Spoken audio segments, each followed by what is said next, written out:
Hello. Sorry, I forgot I was muted again. So, just like with yesterday's stream and the other visual novels that we've played, I was too impatient to literally wait until the next day to show you guys. So, I did episode 1 and 2 yesterday, and 3, just a few hours ago for you guys. And then this is episode 4, which I think is the last episode in early access. In fact, I'm pretty sure. I think 5 and 6 get here in 2026. If I'm not mistaken, I'll have to look up the game again. But since I am impatient, we're gonna do episode 4, and apparently we faced. Oh, sorry about my mic making noise. Oh wait, I gotta unroll over things. Hold on. So, saying so what we're going to be doing is I'm going to be playing episode 4, and then I did find the videos to be able to upload them to YouTube. I just got confused because of the file format, but after this particular part of the Scarlet Hollow series is done, I will upload them all. So, and I'll have a you guys will see it. Again, my YouTube link is down there at the bottom of your screen. And now let's get into a full recap of the game in case you guys are coming here for the first time. Also, hi, by the way. I hope you guys are having a good day, good time of day to you. Sorry, I just got in here, started talking business. I'm sorry. Hello, everyone. Okay, so again, this is telling us about the funeral. This is Tabitha.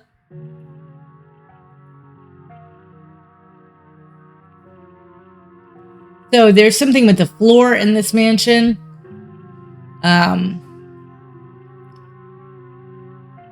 Then obviously like the police are talking to us, and then me and Stella had a cup of coffee. Stella is the ghost hunter, or the one that likes ghost hunting the most. We saved Gretchen from the monster things.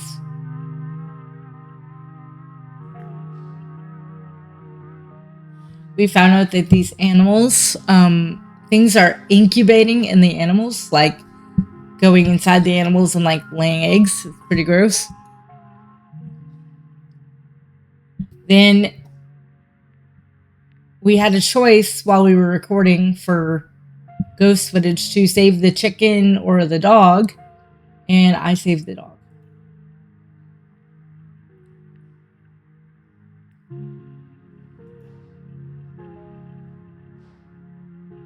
These are the things that were attacking. We shot it, and then one of our friends got in trouble, and I think we accidentally shot one of our friends as well. This is a dude that keeps following us. This is Wayne. Then we're talking about ditchlings.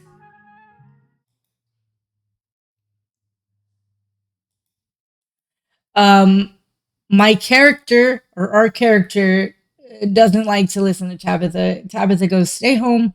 You won't get in trouble." What do we do? The opposite.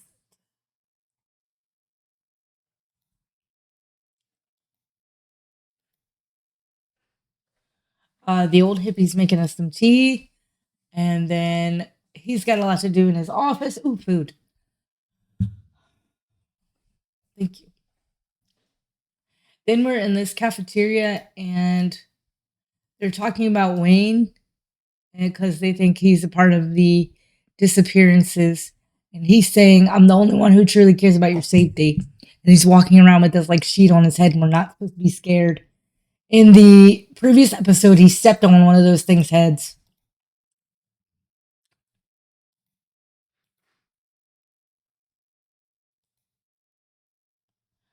So there is this cave that the kids went in, and it started to crumble like a mine. So these kids wind up getting stuck here.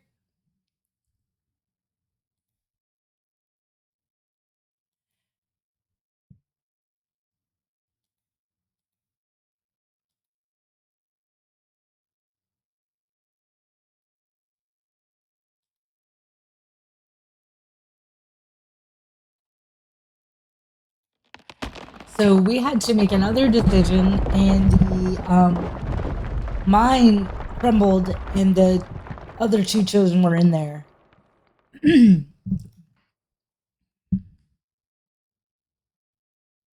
now we're going home. And there's two opossums now in my drawer. I've asked them to get out of my dresser, but they didn't. They just play dead. Oh. Then we meet Janie. She helps clean the house. We're talking about new blends of tea, and it's not explicitly stated, but I'm pretty sure uh, she may have something to do with like divination. At least I think so. If not, then I was wrong. But I like her character. This is Bo. He's looking for his dad. His dad is the one who died. And then me, Stella, and Gretchen had breakfast. The mayor of this town, the mayor of Scarlet Hollow or the Holler, is a dog. So yeah, we found out about that.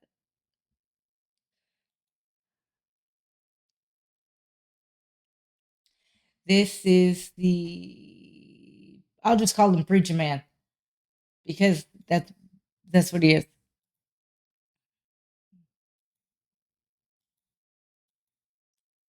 He wants to like comfort people, but like I don't know, like people think he's creepy, and I kind of do too, but not because of his beliefs, just because he's like, oh, did something sad happen? Yay! And yeah, this is forgot his name. Reese. This is Reese. He is sick. Spends all his time in the basement making art and pretty scary art.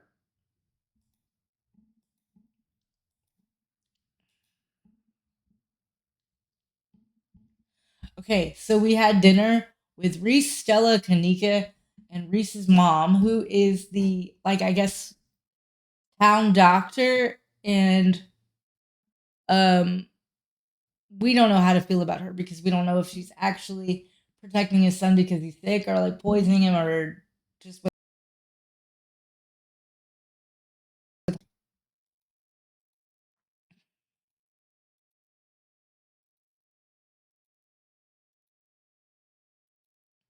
he got sick at dinner, and We went into this weird, like, trippy space. Um, you couldn't even tell if it was real life, but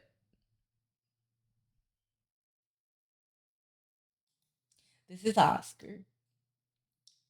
This is when we went ghost hunting in the living room, and then we were just like, forget it. Oscar already said the ghost is in Rosalina's room, and then we find the trap door.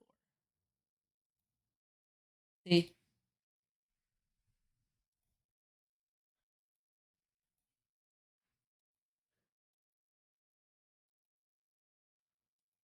see, and then so basically, all of our characters turn into puppets because curse or spell. This is the part where Wayne steps on the ditchlings, the little worm-looking people, steps on his head.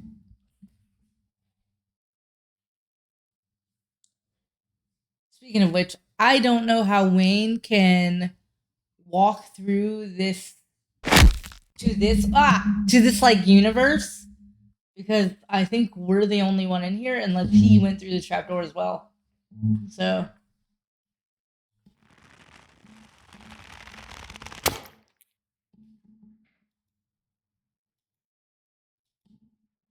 oh, oh, here. And in this thing, this part of the story, this is where, for some reason, I, the main character, sacrificed years off of my life to like somehow atone for this family's sins. So I guess I'm old and decrepit or have the same disease now or something because the game said, "Hey, if you want to turn any of these physical effects off, or if you want to dial it back, you can." So,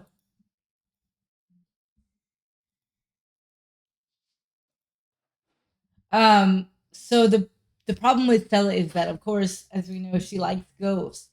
So now, after seeing all of this experience, like she's run off when she should normally be really excited. So it's not a normal behavior. Um,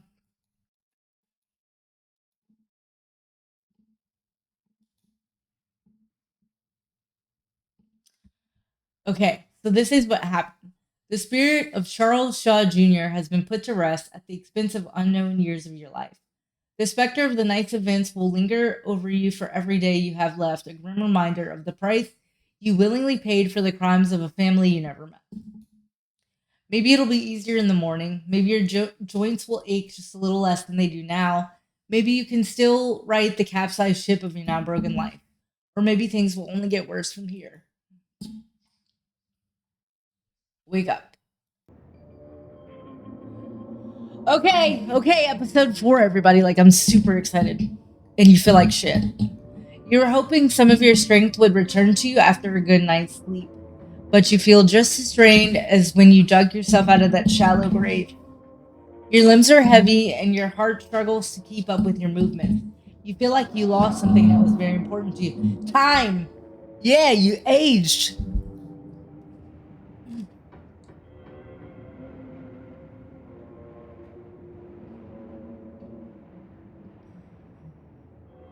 What have I done? You know what you've done. You sacrificed years and vitality to appease a raging specter. Who knows what would have happened if you left it behind to fester? Then again, who knows what will happen to you now that you've lost a part of yourself? I know, right? An involuntary shudder runs down your spine, but your thoughts are interrupted by the buzz of your phone on the nightstand. Hey, just wanted to check in. Hope you're doing a little better. Whatever, Kanika. Like, dude, we just got. Okay. I also wanted to ask, have you heard from Stella? You check your messages. There's nothing from Stella. Oh dear.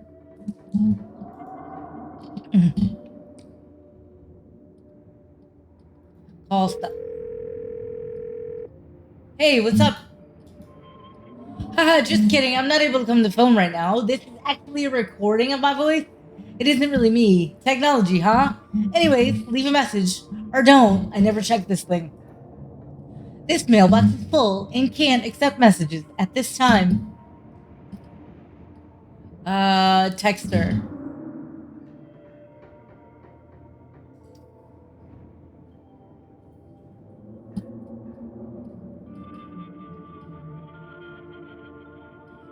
Send her a photo of a nervous woman. No, that might make her more scared. Morning, hot stuff. You wait for a few silent minutes. Your message sits undelivered. Oh my god. What if she's in trouble? What if she's hurt or dead? Yeah, I'm not gonna lie, I'm worried. Look, I know we haven't exactly gotten along, but we should meet up in town and look for her together. Looks like you have your morning plans in order.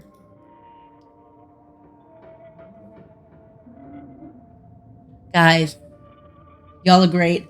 I hope you're still reading. I hope you enjoyed the recap. Thank you for being here with me. Welcome to story time. Thank you for being here. I hope to bring you comfort and, yeah, I hope to keep you lots of company too. Thank you for being here.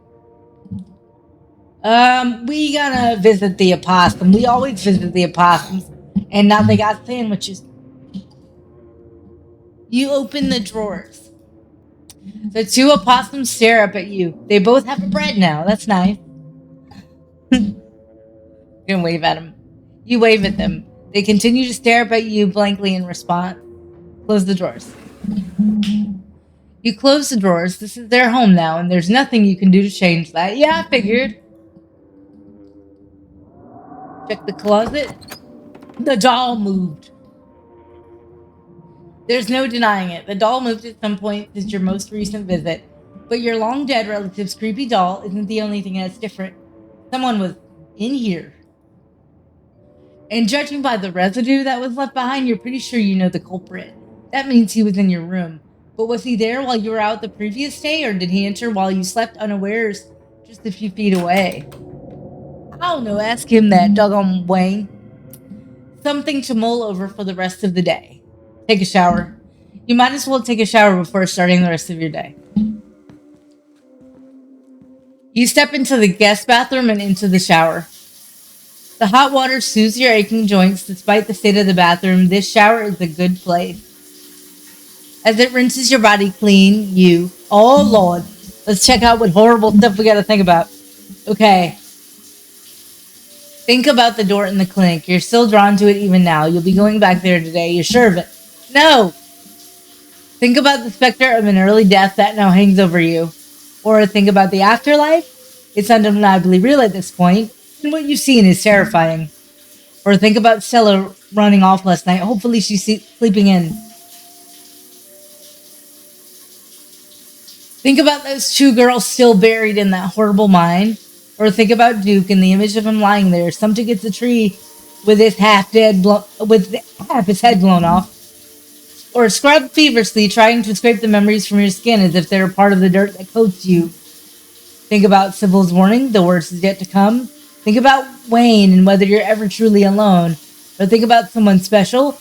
Or think about finally being out of this hellhole and safe in your own bed.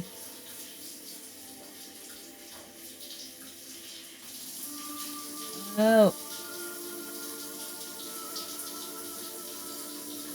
Someone special. Someone special. You think about someone special. Specifically, you think about, oh, now it's going to make me choose. Stella, your intrepid, cryptid hunting companion, and everything the two of you have been through since you got to town. Hopefully she's okay. Kanika, the resident goth and one of the most level-headed and fashionable people in town. Oscar, the shy and handsome town librarian. Reese, the chronically ill artist living in the clinic. Dr. Kelly, and the way her commanding presence dominated yesterday's dinner. Or Wayne, and the way he effortlessly crushed that ditchling. Stella. You think about Stella, your intrepid cryptid hunting companion. Hopefully she's okay and Kanika's just being overprotective. You're done here. You're done here. You turn off the faucet and dry yourself off. We're going downstairs and we're going to face Tabitha. You find her in the kitchen, her shoulders hunched in a tight ball of anxiety. They're striking. This week, of all weeks, as if I didn't have enough on my plate already. Your cousin's posture is unsurprisingly much tenser than usual. It's possible the strike is even worse than she thought it would be. It probably won't be long before she bolts out of here.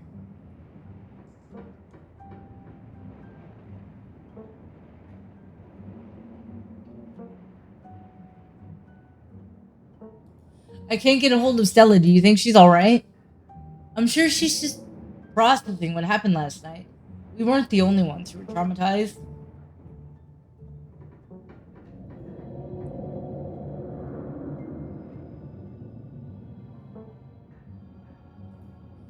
I didn't think making a deal with a ghost would feel so physically bad. I thought I was making a metaphorical trade. You have no one to blame for this but yourself. I wanted to leave. You refused. Who just goes and makes a deal with an angry ghost? Why would anyone do something like that? So, ghosts are real. I still can't get over that. I can. What does that actually change about anything? You're Scarlet. You're probably going to die young anyways, and I still have a mind to run.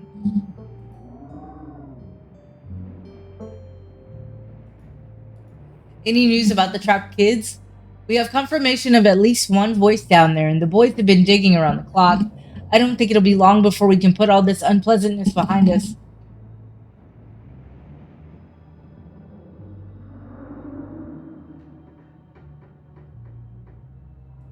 You should probably get going, right? Yeah. I've dawdled long enough. Stay safe, no more hijinks. But let me know if you get in trouble, okay? Tabitha slips past you, her heavy boots thudding down the hall as she marches away to face her employers. Time to figure out the rest of your day. We're gonna always make the PB&J first. Got to. If Stella's MIA, who knows when you'll get the chance to eat, and who knows just how much your new affliction will affect your appetite. You make yourself a peanut butter and jelly in anticipation for the long day ahead of you. And that's that. Nobody gonna say hey to Fruit Fruit? Okay. You head to the front door and begin your trek to the town below. The birds sound different today, muffled like your ears are full of cotton. The dull sun shines down on the surrounding wilderness, seeming to wash the color from the world. But you're adjusting. Already your body is starting to accept the change that has come over it. To accept that this is how things will be from here on out. Glimpses of pale figures dot your periphery. You haven't seen ditchlings in the middle of the day before. They're getting bolder. As you continue the trek to town, you pause to stare out at the mountain range beyond the holler, contemplating a world that's blissfully unaware of the danger threatening the citizens of this tiny town. The world outside feels less real with each passing day as the strange reality of what's happening in Scarlet Hollow gently uproots what you'd always taken to be the truths of your world. Your everyday worries seem distant, overshadowed by a fear and dread that hasn't stopped building up since the moment you stepped off the bus. It isn't long until your journey from the estate is over, and once again, you find yourself on the main street of Scarlet Hollow. Hey, you made it. I still haven't heard from Stella, and I've already seen a bunch of those ditchling things scurrying around in broad daylight. I know my mom said they're harmless, but we should start looking for her.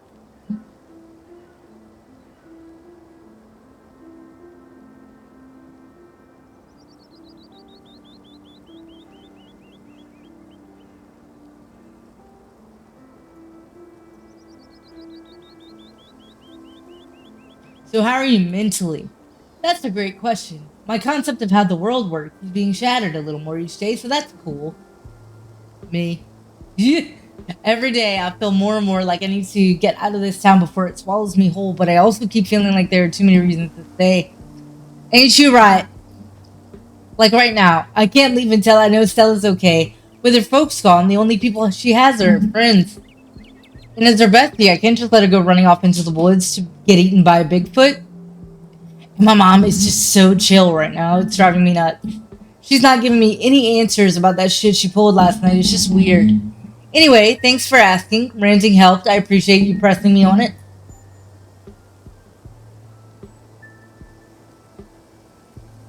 I'm supposed to see your mom at some point today. Maybe she can finally shed some light on things.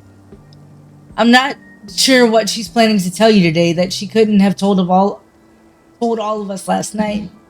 Maybe she's gonna read your fortune. I should probably stop making fun of her whole new age mystic vibe. A lot's happened in the past couple of days. Still, there'll be plenty of time for tea after we look for Stella. Is someone running the general store while we go looking for Stella? Mom and Miles can do it for another day while we go looking for Stella. This is important. Not that the story isn't, but if something happened to her and I was spending my time minding the register, I don't think I could live with that.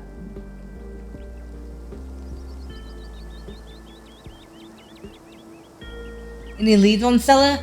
I haven't had a chance to talk to anyone else yet, so nope, none so far. I'm trying not to worry too much. It's possible she's safe somewhere, just not answering a phone, but I also don't want to bet on that. I was kind of surprised you reached out to me after all the issues between you and Tabitha. Oh, you sacrificed years of your life to exercise a ghost for people you hadn't met until what, 2 days ago? That kind of outweighs whatever ongoing feud I have with your cousin. And I'm not going out there alone, because the last thing I want is to go missing while looking for someone who went missing. We do everything in groups from now on.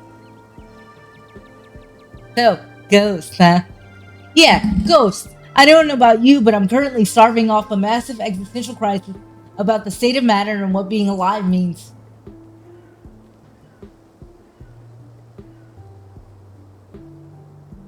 I wonder if this means there's a heaven and hell. If there's an afterlife, we should probably figure out who's right about it, shouldn't we? Most cultures on Earth have some kind of ghost in their myth, so it could mean anything. Heaven, hell, Hades, Valhalla, anything. A theory I've heard from people who believe in that sort of thing is that every now and then, some particularly bad energy builds up in somebody that lingers after their death. So it could be that nobody's right, and ghosts are basically like the echo of someone screaming as they fall down the Grand Canyon. I get it. I get it. Yeah. Not really a person, just whatever's left of one, slowly fading away. Or maybe if the religions with or maybe one of the religions with an afterlife is right. Though who knows, you'd possibly narrow it down. And if you ask me, that just doesn't seem like something a person should know. I guess we should get started. Yeah, we're burning daylight. We're two first.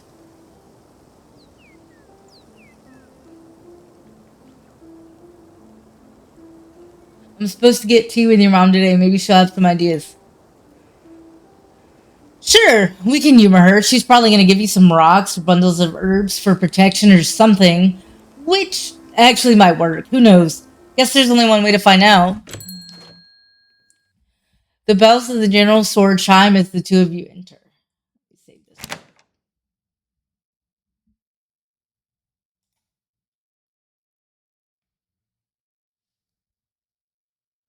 1 second. Kanika, there you are. You were supposed to stay in bed today, remember? And hello, Carla. Hopefully you're sufficiently recovered from last night's fiasco. Sorry, Mom. It's just that Stella's missing and Stella can take care of herself, unlike you. You need bed rest and lots of fluids. You don't need to go running around town spreading that cold of yours. Go on, get up to bed. I'll be up in a minute with more tea. I thought you had some kind of important thing to talk to Carla about. I'm really feeling okay. I want to hear what you wanted to say to her. I'll be doing a tea reading. Knew it. Haven't those always bored you to tears? Okay, you're right. I'm not feeling well. I should really lie down. Bye, Carla. Bye. See you later. Kanika turns and heads towards the stairs without saying another word. Good thing Kanika has her mom looking out for her. She seems so tired today, and you'll probably be able to find Stella without her. Shall we? Sybil motions towards the tea room. Please have a seat. I'll bring you a fresh cup. You take a seat at the small table at the edge of the room. It's dark here, only a sliver of sunlight able to filter through the heavy curtains, supplemented by the bright glow lights over the plant in the corner. This thing? Okay. Oh, Lord. We're sitting right across from each other. She finna do my divination, too. Alright, Sybil joins you at the table and places the cup in front of you. It smells light and citrusy with an undercurrent of decaying earth. It's the same tea she brought you on Tuesday. I'll be able to do a reading once you're done. Until then, how about we just chat?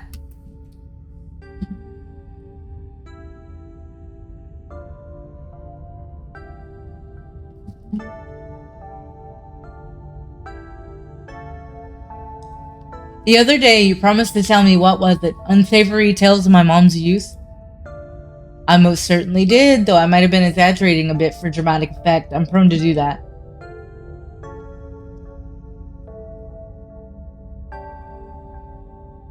In a town this size, you get to know everybody, no matter what the age difference might be. Vivian was a little younger than me, which meant I always had a certain older sister instinct about her. Her family wasn't very good to her. Her land was a lot like your great-grandmother, Edwardine, which is to say she was not a very kind woman.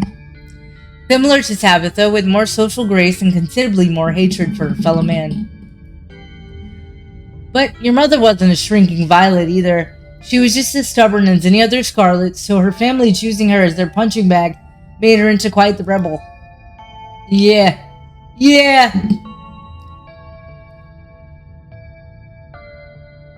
Why were Pearlan and Mom raised by Edward Dean? What happened to their mother? Their entry into this world was violent, I'm afraid. The mother was young, too young to be pregnant, especially with twins. She didn't survive the labor.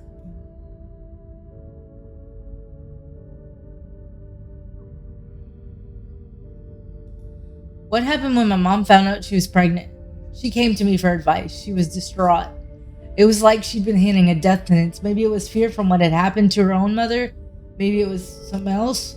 But she seemed convinced she was in danger. Tabitha had already been born by then, of course, but she was born in wedlock, so I assumed your mother's worried had something to do with religion. Though the Scarlets weren't particularly religious as far as I knew, but the way Vivian was that night she came to me is stuck in my mind. It always had me wondering what it was about your family that made her panic so much at the thought of having a baby.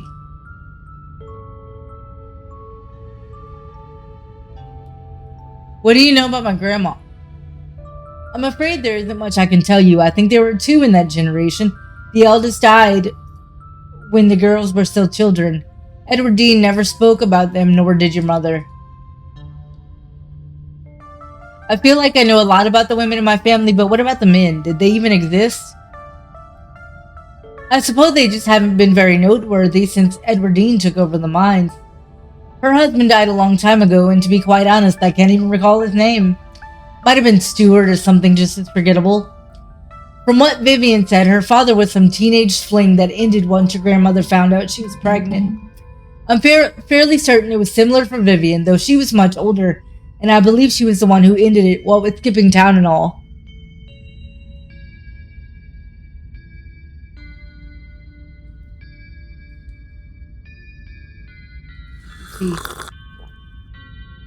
You take the tea, sipping it delicately. The citrus smell is fleeting, quickly replaced with the earthiness at its core, like you've taken a mouthful of dirt. But the aftertaste combines the two flavors into something soothing and medicinal, and you find yourself feeling more comfortable, your muscles relaxing for the first time in days. Finish the tea. You close your eyes and take another sip and then another. It's delightful. The tea is gone before you know it. The small cup empty, save for what's left of rehydrated leaves coating the bottom. Unless you're mistaken, the tea has also helped with your condition, at least a little bit. You still feel aged and worn, but you're a little less tired and a little mentally sharper than you were a few minutes ago. Oh good, glad you found the tea palatable enough to drink. It should do you some good. It's one of my more medicinal blends. Now, on to business. Sybil takes the comfort view, staring thoughtfully down at the floor. Oh Lord, we doing the divination. Oh dear, this doesn't bode well. You've got just about every warning that can fit in the bottom of a cup. Cross, kettle, hourglass. And all of these mean death, misery, difficulty. And the hourglass ties it all together with definite urgency. It's fair to assume that this all has to do with whatever brought the ditchlings. Something is coming, and whether any of us can stop it, I'm not sure, but we may at the very least be able to figure out what it is. And there's a central figure here, a cat, an enemy, lurking in plain sight. Frou-frou. Oh, that cat's gotta be Pixel, or maybe it's Frou Frou. No, it's not Truck, is it? Those are the three cats I know. Dear, the cat isn't a literal cat. Like I said, it's a symbol for an enemy lurking in plain sight. Probably a human enemy, but almost certainly not a cat. You don't have to figure out an answer right away. It often takes time for the mind to connect the dots. Just be on guard and keep vigilant that someone close to you isn't to be trusted. Oh, Lord. This stuff again. We know from the ditchlings that something terrible is coming your way, and it's likely that it's connected to some hidden enemy. Why is nobody saying shit about Wayne then? Perhaps we can try to counteract what might be planned for you. Judging by what you told me last night, those stones, carving, seals, whatever you want to call them, I think it's likely they have something to do with this. Until the cat reveals itself, it seems like your best course of action is to seek these carvings out. Piece together what you can from your visions and arm yourself with information. Have you sensed any others around town? Do you think you might be able to find another? The door. Your thoughts drift to that door yesterday, the one that seemed to draw you in, urging you deeper into the clinic. Even just remembering it is enough to tug at you, compelling you to return and open to see what's on the other side. You can find Stella later. Maybe you can even find her there. What's important now is finally seeing what's hidden in the clinic. She still couldn't resist it.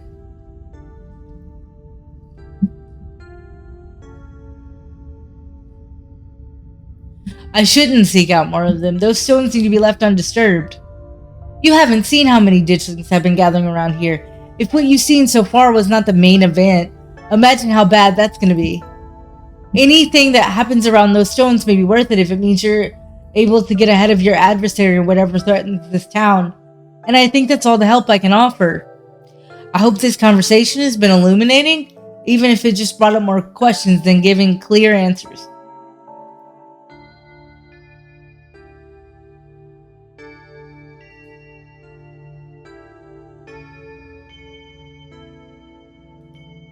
You helped last night, why don't you come with me? I may have been able to see through that spirit's illusions, but I'm not some kind of all-powerful entity. I'm an old woman. I have trouble with my knees, and my eyesight isn't what it used to be. In most situations, I'm more of a liability than a helpful companion. Imagine if I'd been in those mines with you. Some use I'd be struggling to climb over rocks and ladders to throw my back out from all the crouching. All you did was look at some leaves and tell me to go put myself in danger. I suppose you could see it that way, but I hope I've done more than that, even if you don't realize it. Thank you again for humoring an old lady and stopping by for a chat. With a small grunt of effort, Sybil gets up from the table and you're escorted back to the door. And remember, be careful who you put your trust in. According to your tea, the cat is getting ready to pounce, and merely being ready for it might not be enough. Sybil closes the door to the tea room, the bells of his door strangely flat in the stale air of the nearly empty general store. Checking on Kanika. You're not going anywhere before checking in on Kanika. You make your way upstairs. I like her stickers. I want those. You knock on Kanika's door. Mom, I really don't need any more tea. I think I'm just gonna lie down for a while. Uh, I'm not your mom. Oh, Carla, what's up? Can I come in? Sorry, Carla, my mom was right. I'm exhausted. I probably shouldn't push it, or I'll wind up worse off tomorrow. It looks like you're on your own. So she ain't even coming with me. Okay, let's go, y'all. Y'all coming with me? Y'all coming with me? All right. You make your way out of the general store and down the road to the clinic. Okay, let me get some.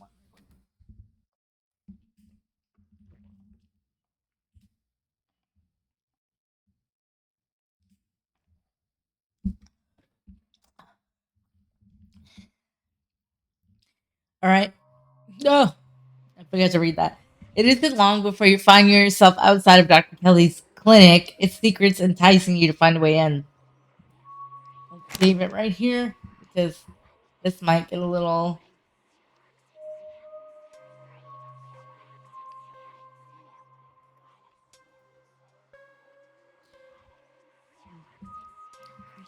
Okay, wait 1 second. It's like a magnet has been fixed to your rib cage, gently tugging you forward. Hold on, let me fix my. There you go. Let me fix my microphone. It's about to fall. Let me hold it and then twist it back together again. Sorry, y'all. Thank you. The side of the mountain looks really close to the terrace, maybe even close enough to jump. As soon as you finish your thought about jumping onto a terrace, a dull throb sets into your knees. There's no way you're doing that. But she's older now.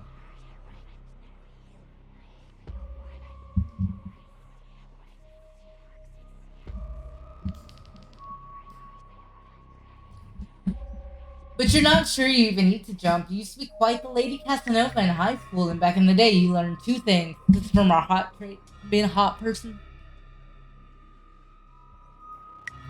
First, that the second floor of a residential building is never locked. And second, the skills needed to take advantage of that security flaw.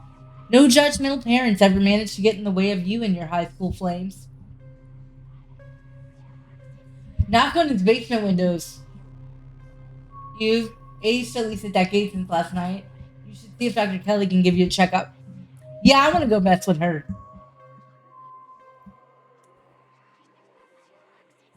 That's got to be a medical anomaly, right? Maybe you can see if Dr. Kelly can give you a checkout while you figure out a way to explore the rest of the clinic. Oh, Lord, we sneak it. Every time we sneak around in a visual novel, the consequences are insane. And don't forget, I think this is our last episode until the devs come up with 5 to 7. The episodes. This game is available on Steam, as far as I know. I'm not sure about any other consoles, but it's available on PC, and I got this on Steam for about $20.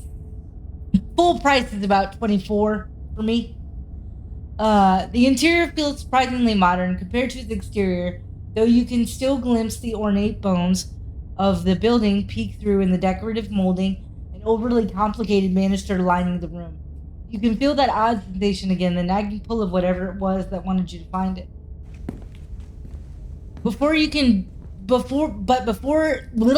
Jeez. Sorry, y'all. But before it can drag you too far into the clinic, Dr. Kelly puts aside her paperwork and makes way down the hall. Hello, can I help you? What the hell happened to you? You look like you're middle-aged. You didn't look middle-aged last night. I knew it. Hot. I sacrificed years of my life to a ghost so we can embark on age-appropriate romance.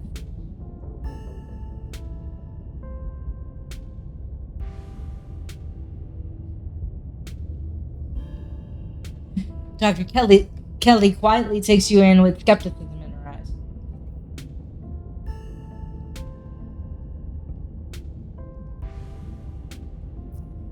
I see that you're under some mental duress as well. Sure, I'll take a look at you. Follow me.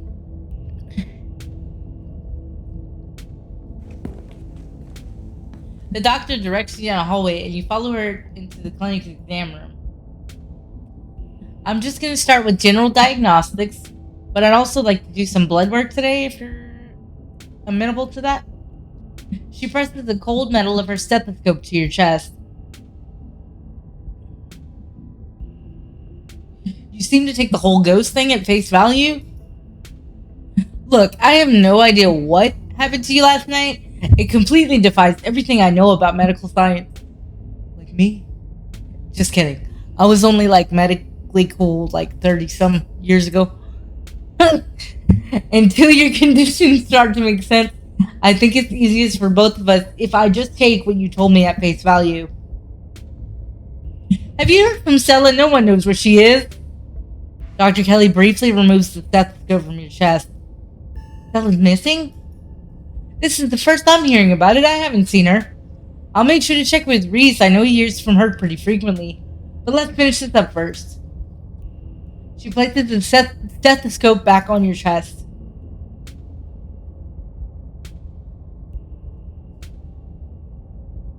Give it to me straight, Doc. How much longer do I have left? Oop! Excuse me. Oop! What happened? Oh! Shh! No, no doctor can know something like that for sure. I'll know more when I get the blood work back, but I really won't be able to give you any solid numbers. Wish I'd been able to do any diagnostics before whatever happened, so I would have something to compare this to. Is the heart murmur new? Oh, goodness. No doctor has ever said you had a heart murmur. Before you can answer, she attaches a blood pressure cuff to your arm, inflating it with a few quick pumps of the bulb.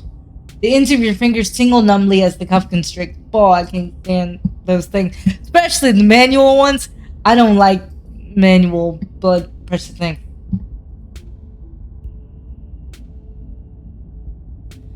That's no biggie, right? It's not that big a deal on its own, but if it's sprang up overnight because of whatever happened to you, along with new wrinkles and gray hair, it becomes a little more worrying. I have like one gray hair. Like one or two, like 4 at a time now. Yeah. You gotta learn to embrace them. It makes me wonder what else has been damaged. The pressure on your arm finally releases and blood rushes back into your fingertips. Your blood pressure is definitely higher than I would expect for someone of your age. It's not in what I would call a safe range, but it can be managed. Great. I'm playing a video game and they still talking mess about my health. I'm just kidding. Let me know if you're feeling any pain. The doctor leans over you, using her forefingers to prod your abdomen. She steadies you with a gentle hand on your shoulder.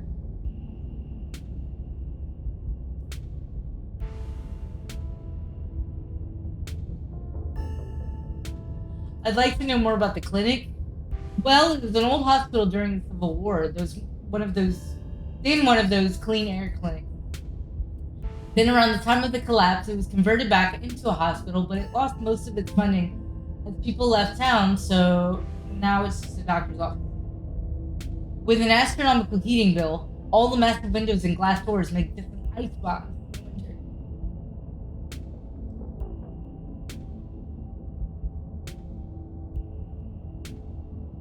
If there were to be a big stone carving hidden somewhere in the clinic, where would that be? Okay, I don't even know what your angle could be with this one. I've never seen any big stone carvings around here, and of course, I wouldn't know where someone would hide something like that. Are you trying to get a tour for me or something? I'm not a tour guide. After this, I'll need to re-sterilize the room, and then I've got paperwork to do for the rest of the day. I'm not taking time out of my schedule to show you around my place of work. Sounds like it'd be Ghost City. Ever seen any? No.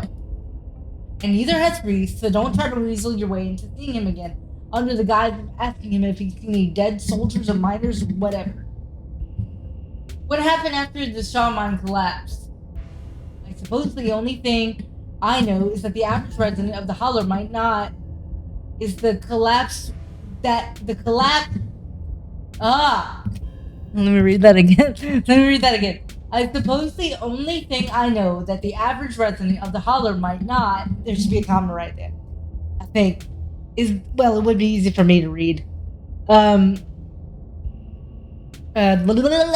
on, I gotta go back to the dialogue. 1 second.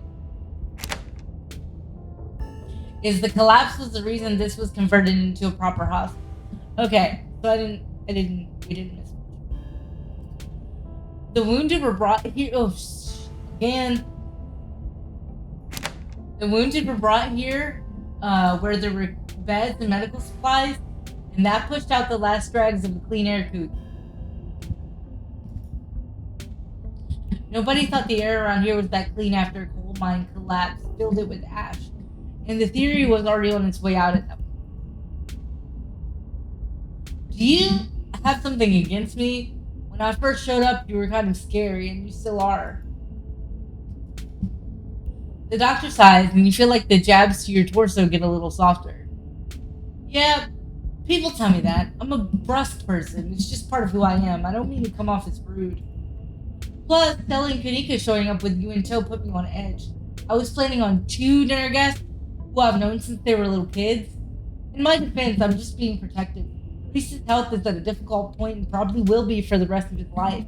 It means I have to be more strict than I'd like. But I'm sorry I let that impact the way I've spoken to you. I'll try to be more thoughtful.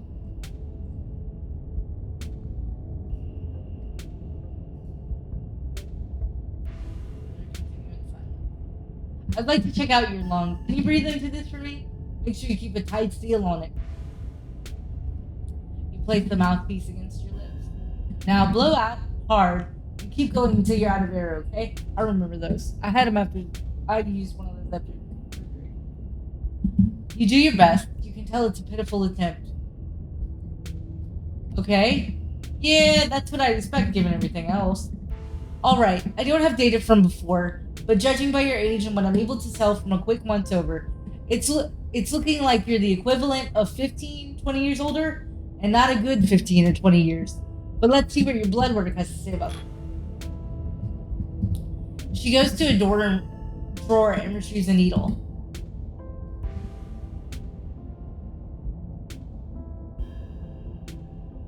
Okay, Doc, stick me with it. You'll barely feel it. She inserts the needle. She was wrong. You definitely feel it. But it doesn't last long. The needle slides back out quickly, and she puts a cotton ball in a tiny hole in your skin, pasting a band-aid over top to seal in your vital juice.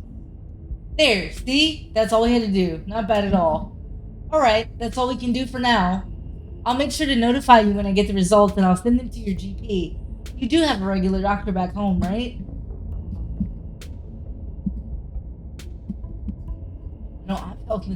I don't have health insurance? Okay, well, I'll give you a copy and hold on to one for my records, I suppose. You should look into getting some kind of health insurance. Even something off the marketplace is better than nothing, especially since she glanced at your newly aged face. Probably going to want to start getting regular checkups. You're free to go. You know how to find the door. She starts busying herself with cleaning up her equipment. She'll be distracted, at least for a few minutes. Good. Your appointment is done and you're free to explore as you please. Or rather, you're free to explore as you please. You've been caught by the pull of an object, an overwhelming curiosity guiding you around a corner and towards the dark doorway under the stairs. It's been left ajar as if inviting you to enter. Oh, Lord, a morgue. The lights click on. You're in the morgue. Carla? He squints, seemingly unsure whether you're the same person he met yesterday. What are you doing in the morgue?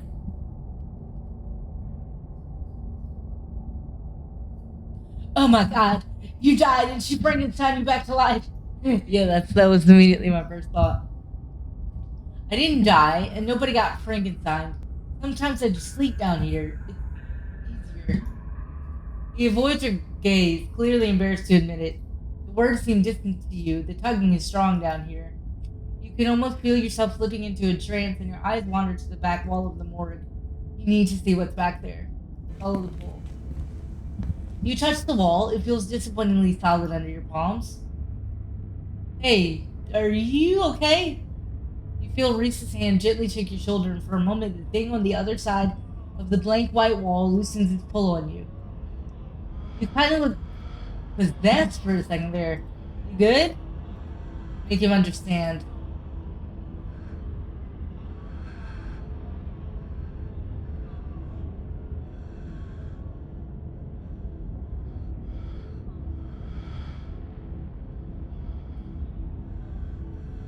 There's some kind of magic shit going on, man, but it's telling me I need to get behind that wall. Reese glances back at the wall. You're really serious, aren't you? This is probably a bad idea, but if you really need to get in there, I'm pretty sure there's an emergency act somewhere upstairs. I just need to get the doc out of her hair. Should take 2 seconds. Get the doc out of her hair? Yeah, if I'm saying I'm sick and need something, she'll drop whatever she's doing and do it for me. Sure priority to get her out of the house. And most of the time, it's true anyway.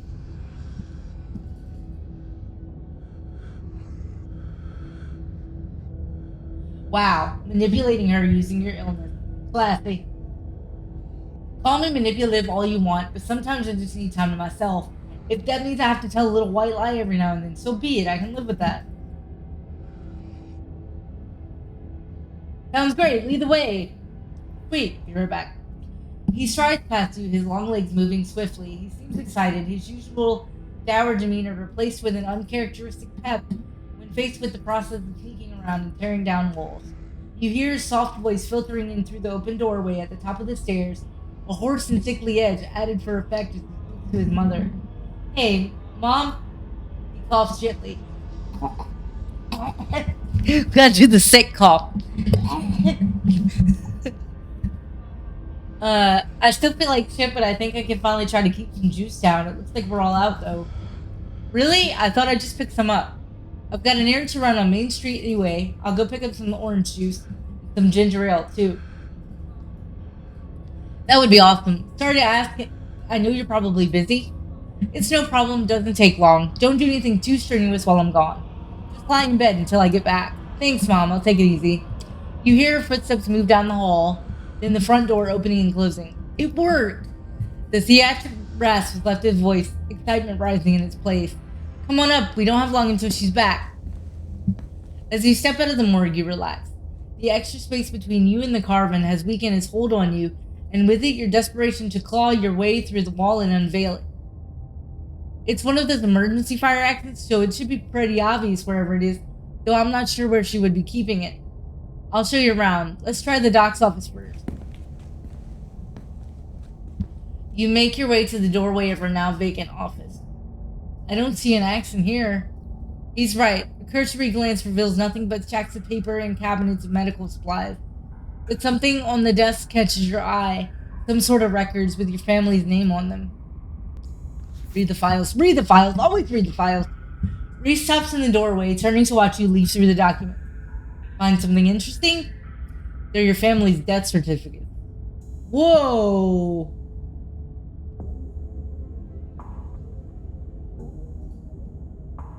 Pearl Ann's death certificate. Cause of death, sleep apnea, discovered by her daughter, Tabitha Chrysanthemum Scarlet. No autopsy performed. Tabitha's middle name is Chrysanthemum? Wonder who cursed her with that mouthful.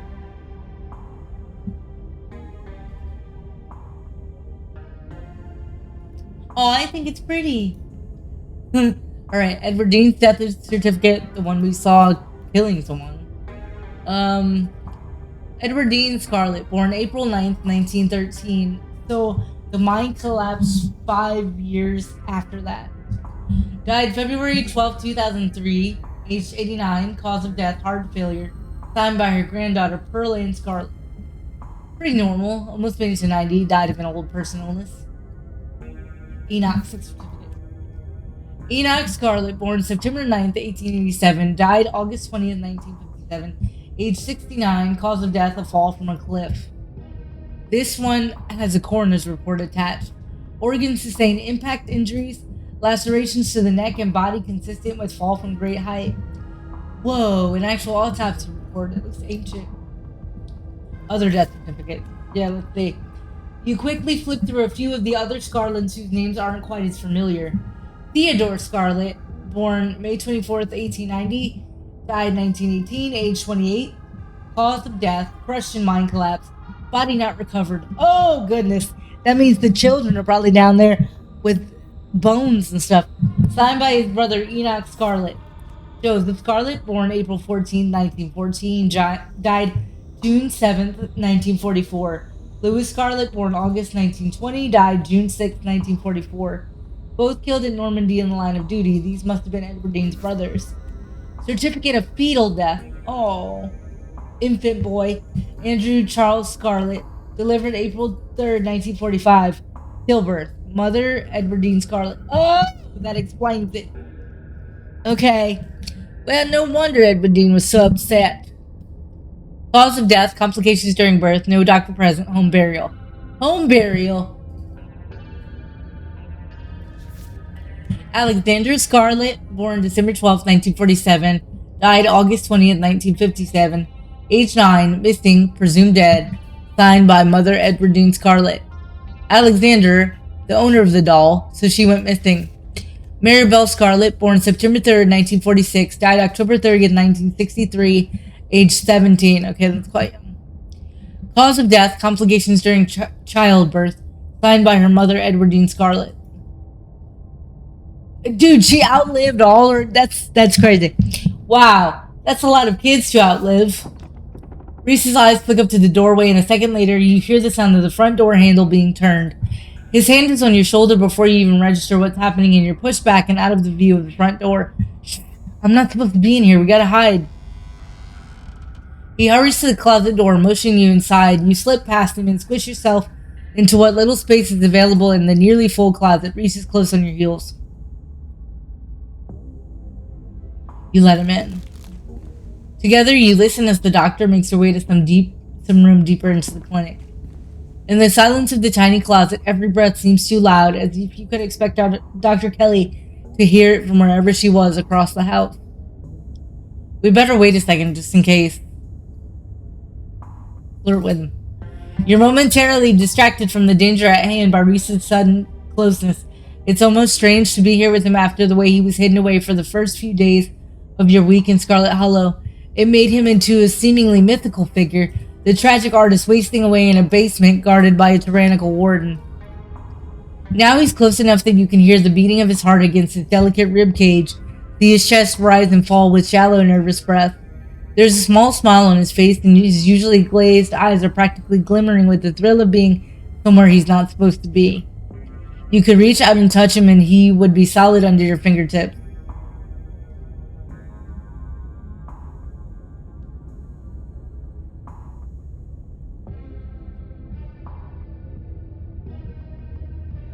Just go.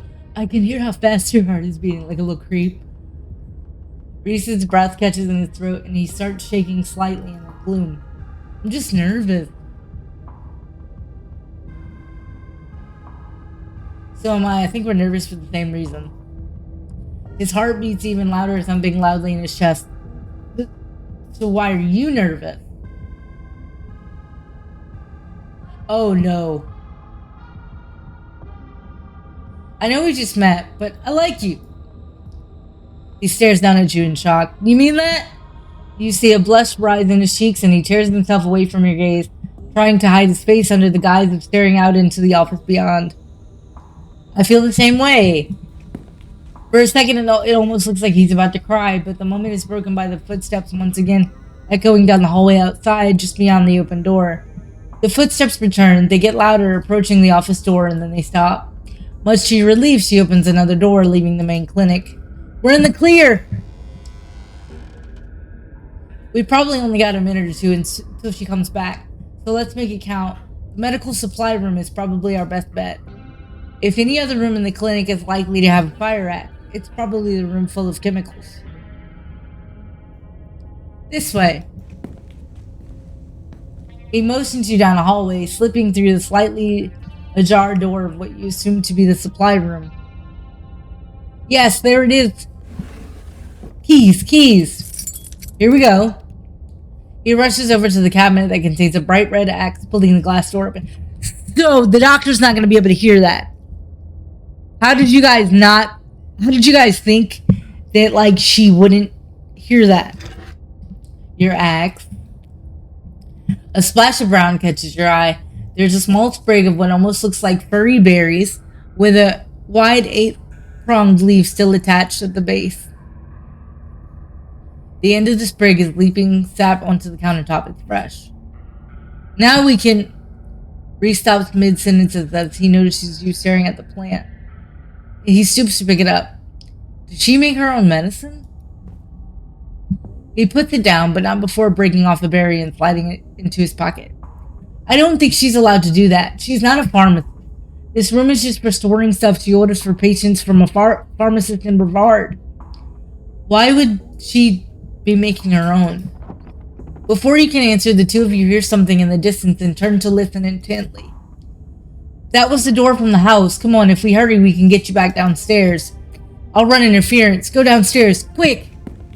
You can hear her approaching now, floorboards creaking in the hallway on the other side of the office. You follow Reese's instruction, once again staring down the basement stairs, letting the pull of the stone carving guide you back to the morgue. Dr. Kelly's voice filters down from above. I was right, we did already have juice. It was just in the back of the fridge. But there's no harm in having extra. What are you doing in the clinic? I thought I told you to go rest. Oh, I'm just gonna chill in the morgue. I got my speakers, so if you hear some weird sounds, that's just my music. I'll be sure to put in earplugs to drown out all that industrial clanging you listen to. You know I'm not the biggest fan of you spending time down there. It can't be good for your mental health to hang out in a refrigerator for corpses. Do you at least have a blanket this time? Yeah, I'll be fine. It's just this change of scenery. My room feels too claustrophobic right now. Okay, I'll let you know when it's time for dinner. You hear the door close and the sound of Reese descending down the stairs to join you in the fluorescent lit room below. Hey.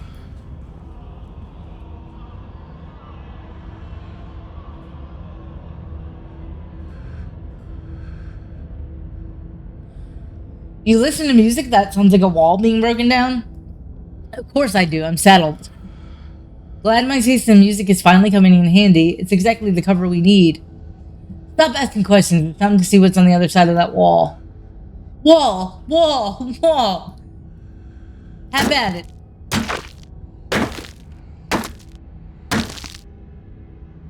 You approach the far end of the morgue, unexpectedly singing through the air as you strike the wall.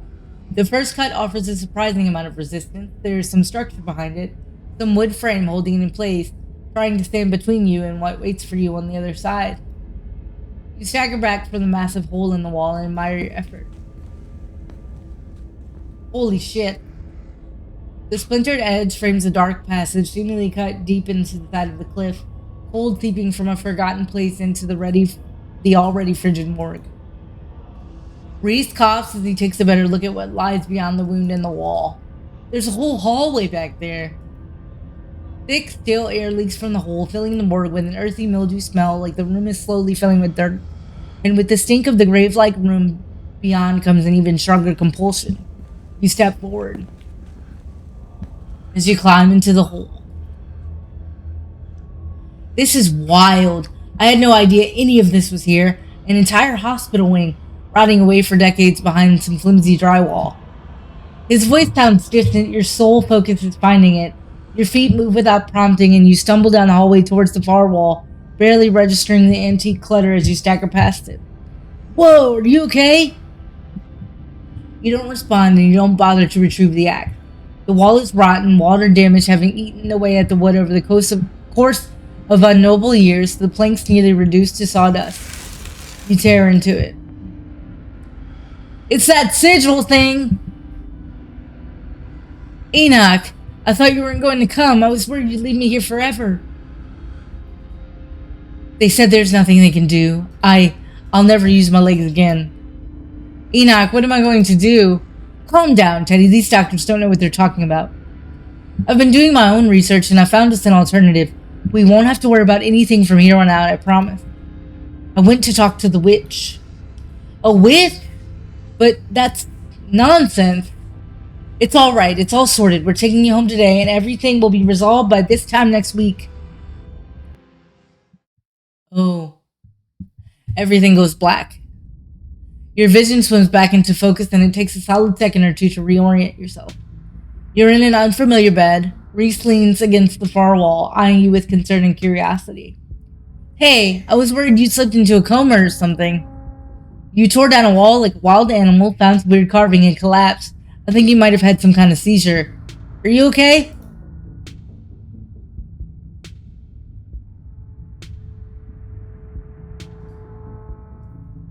I had a vision.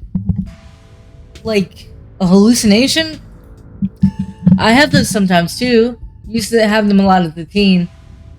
Always just weird little things, like my hands would look wrong or my neck would seem too long or the room would feel smaller.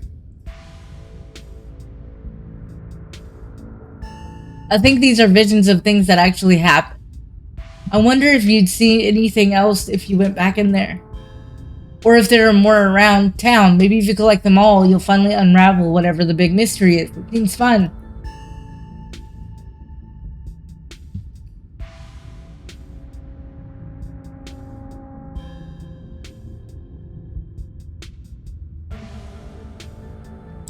Wait, nothing spooky happened? The mountain didn't collapse on us? No ghosts?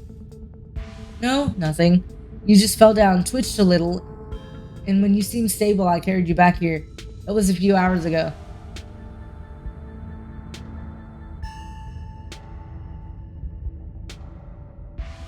But you have a delicate constitution.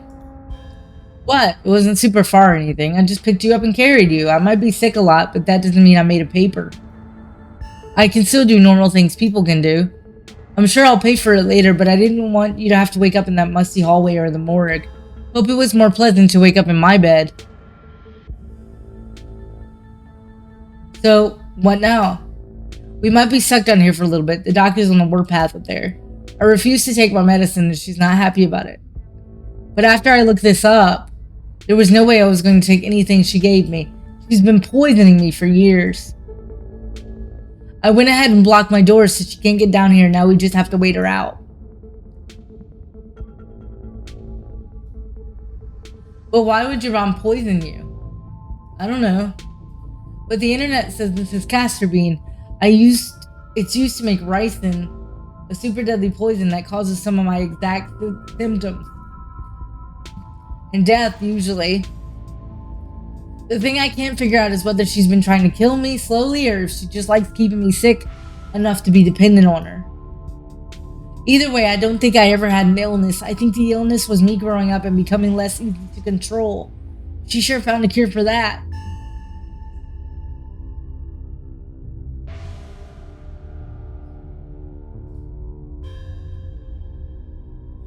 Ricin is really bad. How are you not dead? I don't know.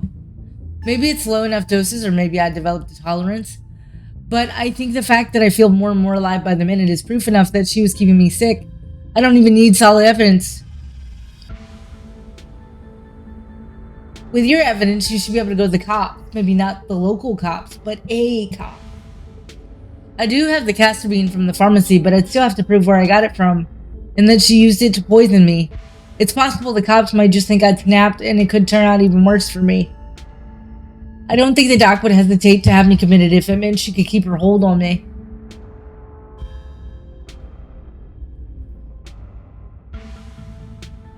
We need to get you out of here. Who knows what she'll do when she finds out what you know.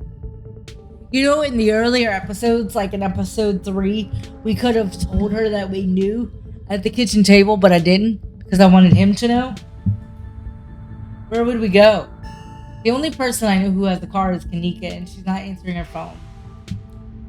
I don't know anyone else. I don't have any other family to go to. I've never even finished high school. When I get out of this house, I don't know how I can make sure I don't wind up right back down here.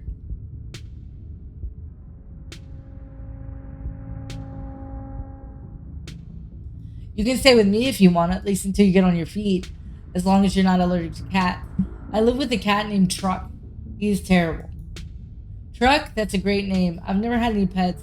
I hope it's not too late for me to learn how to be friends with a cat. It's an exciting thought, living in Venus with you. He smiles, his eyes distant as he imagines the possibility of such a life. Undoubtedly, for the first time. Thanks, Carly. You have no idea how much this offer means to me. But I guess we've still got to pass some time before we can get out of here. Distraction seems like a good idea. As you can probably tell, I'm getting a little jittery. Maybe it's the lack of poison in my system for the first time in years, or the fact that my whole perception of reality has been turned on its head. Probably a combo. It doesn't feel awful, to be honest. You could always draw me. If you're sure you're okay with sitting for a portrait, I'd love to draw you.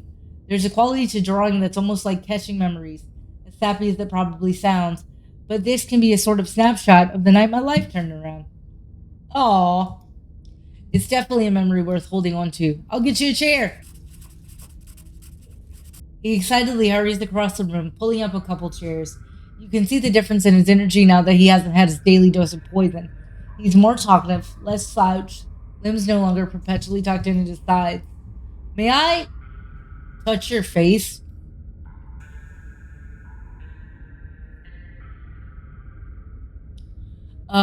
Sure. He places a gentle hand on your jaw, tilting your head slightly to the side.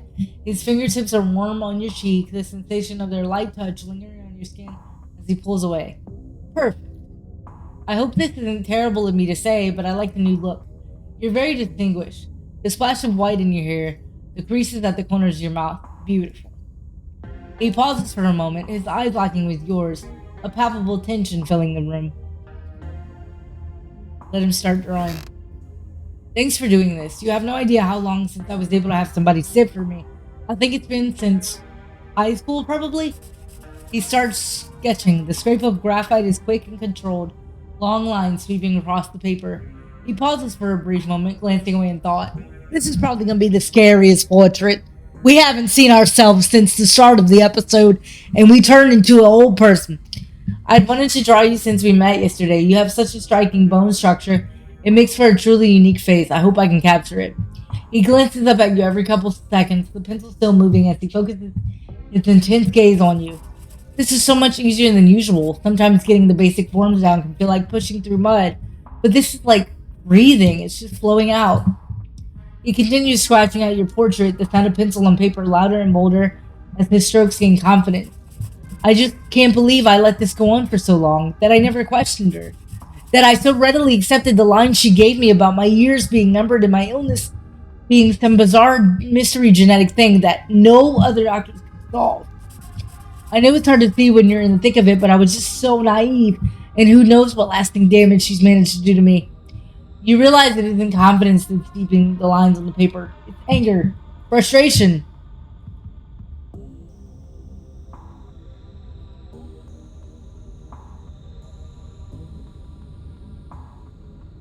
Hey, focus on the moment. The future is the future. The future is the future. The past is the past. You see this with me here and now. I don't think I can, not while I'm still down here. I think it might be a mistake to wait her out. She could be up there now, planning something. I don't know. Pencil snaps. Oh, no, I'm sorry. I must be acting strange. I feel strange. Do my nails look longer to you? Uh-oh. There's a knock on the window. Oh, it's Wayne. Carla, don't get any closer to that thing. It's time to go home. The voice. I know that voice. Is that who's been following you around? Without another word, Wayne starts pounding on the window. Good luck, freak. That glass is shatterproof. Enemies upstairs, enemies outside. We're surrounded. Even if I get out of this house, I won't be safe. You won't be safe.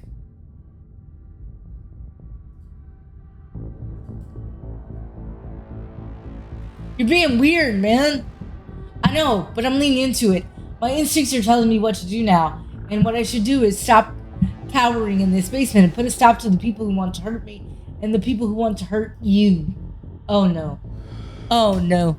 We done made him like a doggone. I'm not weak anymore. I can protect both of us. I knew this was gonna happen. I knew. The window shatters. What, did he do some sort of werewolf thing? As Reese tears at his clothes, paint bubbles out from the canvases, his ghoulish figures peeling themselves out of their two-dimensional world, invading yours, crawling up the wall. Oh shit. Grab my hand, I'll pull you out. Leave us alone. I knew it. I knew it. She's a wolf thing. In a surge of violence, the change that has been brewing inside Reese finally comes. As it manifests, the broken basement window is sealed off and Wayne along with it.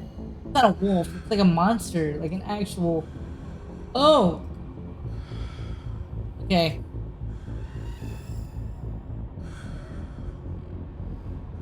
Stay where you are. We aren't safe, but I feel strong now. I think it can save us. Stay here. I'll be right back. I just have to deal with the doc. Reese storms up the stairs, leaving you with his creations.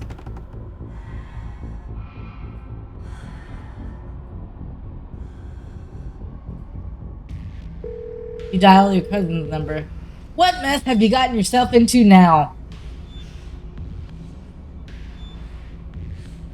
Reese transformed into a monster and on some kind of rampage. Can you come pick me up? Or Reese is gonna kill his mom and he's a werewolf or a vampire or something. What? Don't move a muscle. I'm coming to get you. Your cousin hangs up the phone. Try and warn Dr. Kelly. You make your way to the door that beckoned to you yesterday, all intrigue now washed away. You know where it leads and you know what secrets the stone that lurked in the forgotten basement of the clinic had to share with you. Now the clinic holds a new horror. Somewhere beyond the narrow hallway leading from the house proper into the doctor's office, there is a monster preparing to do something unthinkable. You grasp the handle and turn. Duck! Duck. You do as she says, ducking out of the way. She shoots. The gun isn't very loud. There's only a pop as the projectile leaves the barrel whizzing through the air. You turn to see a dart embedded in Reese's chest. He pulls the tranquilizer dart out from between his ribs, heaving heavy breaths as the drug courses through his system. You're going to have to try harder than that, No, how did you... As if you could hope to stop me, you pathetic waste of flesh. Before Wayne takes another step down the stairs, paint flows out between cracks in the wood. Reese is panicked, pulling in a mob of furious creatures to hold his enemy in place. The artist starts away, but his creations continue their work in his absence. Dr. Kelly makes her escape down the hallway as Wayne is overcome, glued in place at the top of the stairs by stiffening globs of paint. Yeah!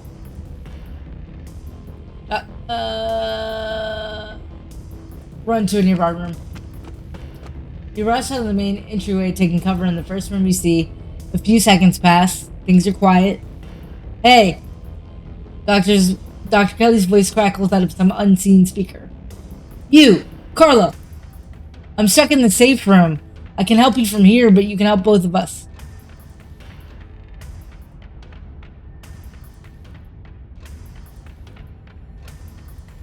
I'm not helping you. You were poisoning him. You deserve to pay the price.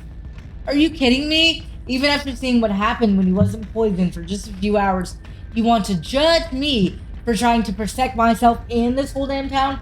Like it was fun for me to bring my own kid to the brink of death every day? Listen to me. I know how to deal with him. Non-lethally. Nobody has to get hurt.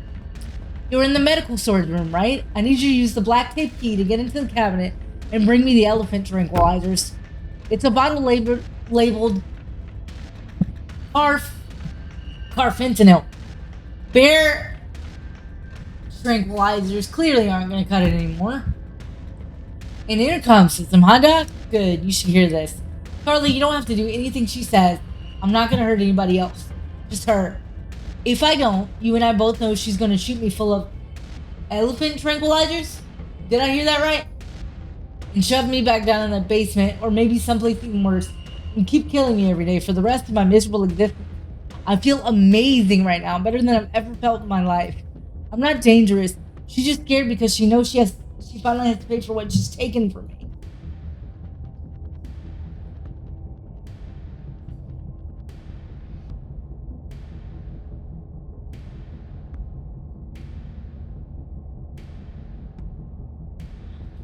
I'm gonna call Wayne, but I don't think he can get in.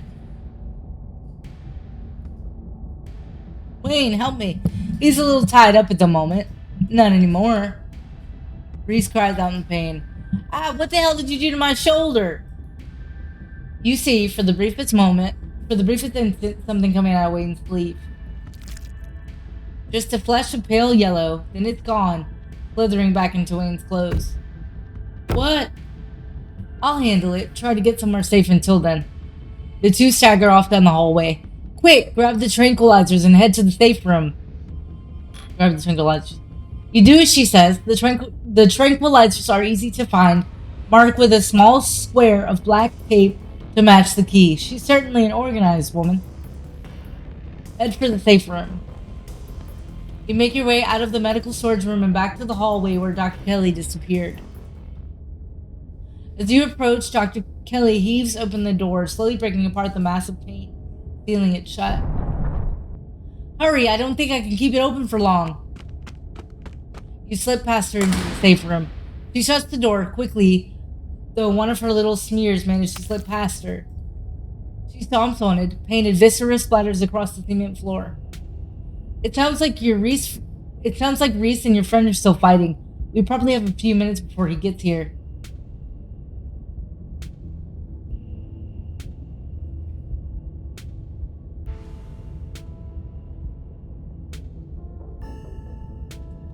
While we're at it, is there any other secrets you're keeping? Maybe. If we both survive, I might decide to share a few more if you don't go tattling to anybody.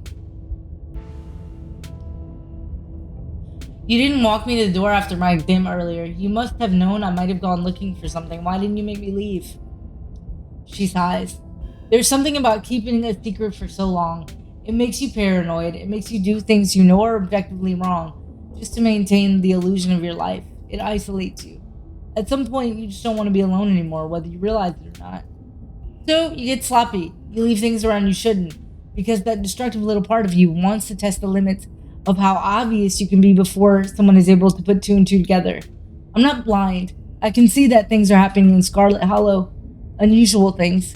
I guess subconsciously, I must have decided if there was ever a time to let someone else in, it would be now. Let's talk Reese. Yeah, I bet you have some questions. Go ahead, I have nothing left to hide. What is he? At first I thought he was some kind of werewolf. But if he is, he just doesn't follow any kind of full moon rituals or anything. Silver doesn't do shit to him, and you've seen what he looks like. It's just weird. I almost wish I could examine him while he's fully transformed. I'd be fascinated to know what happens to him or how his body does it. But he seems pretty hell-bent on ripping my throat out, so I guess that'll just have to remain a mystery.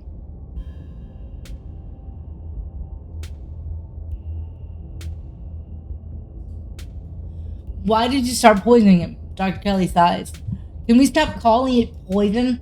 Yes, it's poison, but the act of me giving him poison was not me poisoning him. I was medicating his illness. It started when he was around 15. I'd been giving him increasingly high doses of Klonopin, but his body kept adapting and his symptoms would come back, especially if we ever fought. I couldn't keep ordering all those drugs. It was already suspicious and I could risk losing my license, especially if anyone ever found out what I was using them for. Someone approached me with a solution and I took it. And I've been dealing with the emotional and mental consequences of that decision ever since. How did he not know what he was? I've been medicating him since he was 12. We've only had 3 incidents like this before, maybe 4 depending on what counts. This is the worst one by far. He doesn't seem to understand at first that he looks different, and I just make sure to stay on top of his dosages, so he rarely ever does. But I've been preparing for this inevitability. He's an adult now. There's only so much I can do to control him. Who approached you and what did they say? Dr. Kelly gives you a long, hard look. I don't want to talk about that. But screw it. I might die tonight. Sure, I'll tell you. And that's all I have to say about that. Why was it just I don't know. Was his dad similar? A strange little smile creeps onto Dr. Kelly's face. I wish I knew. Reese just kind of happened. I wasn't seeing anyone. I just woke up pregnant one day. I know how impossible that sounds. I'm a doctor, for Christ's sake. I keep having these weird dreams, almost like sleep paralysis episodes, romantic sleep paralysis episodes. They were actually kind of sweet, but they were just dreams. But then, all of a sudden, my period stopped. I got morning sickness, and roughly 9 months later, Reese. When did you find out? A little after he hit puberty. He had all the usual changes, then a few extra: thickened nails, sharp teeth, elfish ears. I figured he might have some kind of genetic disorder. Had him checked out at a few specialists, but there was nothing obviously wrong. Then we had an argument, and he changed right in front of me. It was nothing like what he is now, just a couple inches and some facial abnormalities, enough to be noticeable. I was scared. He could see that, and he stopped. I thought it was a one-off, or maybe a hallucination. By the second time, it wasn't as subtle, and it didn't go away as easy. That's when I knew for sure that this was something beyond my realm of expertise. The relationship between you seems so difficult. Yeah, you could say that. He was such a cute kid. When I found out I was pregnant, I was terrified. I didn't know if I'd be ready, but he made me love being a mom. It's not like it was going to be sunshine and roses forever, no matter what. Kids grow up and they change, sometimes for the worst. This is part of being a mom too, doing what you can to make sure the child you brought into the world isn't going to go around eating people. How do you know he's dangerous? Well, he wants to murder me, so that's clue number one. It's not like he's usually a violent kid. He's mostly just sad. But every now and then we butt heads, and that's usually when this side of him comes out. Imagine if this happens anytime he gets frustrated with anyone. Imagine he gets road rage one day, turns into a 12-foot tall monster with a million teeth, and rips somebody apart in the middle of a major metropolitan area. Yeah, he's dangerous.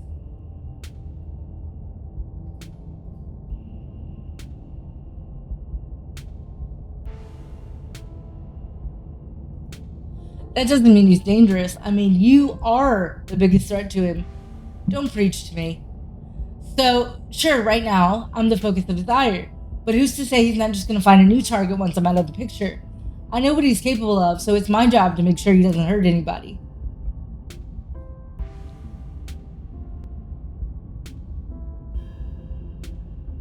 What is this room? Old X-ray room, lead walls. After I realized this whole situation was a possibility, I had the door reinforced with special remote-controlled locks. Glad it could finally come in handy. What's the game plan, both short and long term? Again, I know I've been reading the heck out of this, guys. If you're here and you're watching, thank you. Don't be afraid to say hello. Please feel free to subscribe on Twitch and hit the subscribe button on YouTube. I'll try and have all 4 episodes up. They should be. I pump him full of elephant ink with tranquilizers, then I lock him in here. Then I somehow convince him to see things from my perspective. Then we all live happily ever after.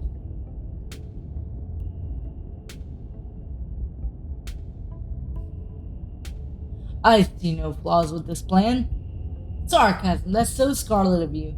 It's okay, I know it's not a perfect plan, but it's better than the alternative of being torn to shreds by my own kid, or having to figure out how to kill someone I love, who may or may not be unkillable.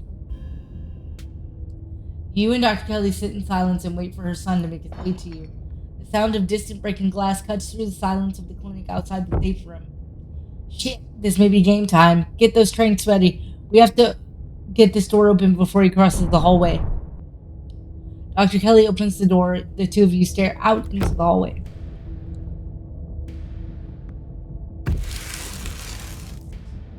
That ain't no werewolf.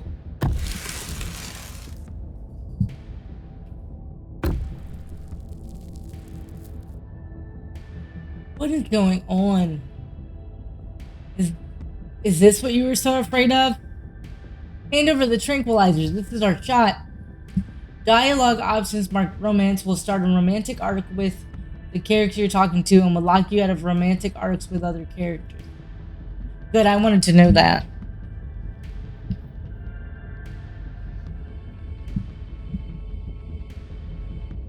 Tame the beast. Romantically. This probably isn't gonna work, but...